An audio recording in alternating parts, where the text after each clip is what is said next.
already an amazing getaway, and when I heard there was a butterfly and nature conservatory, I had to bring the family. I really cherish the age that the kids are at. They have such a sense of wonder about things, so to experience these beautiful creatures together really connects us as a family.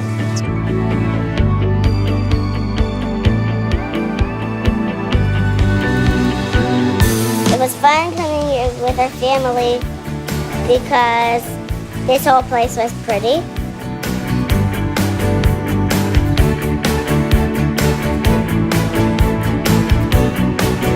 This is a perfect spot for families. First of all, it's enclosed, so weather is not an issue.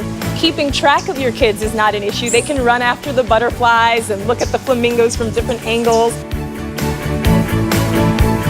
It's definitely worth bringing your family to Key West. I know we'll be back.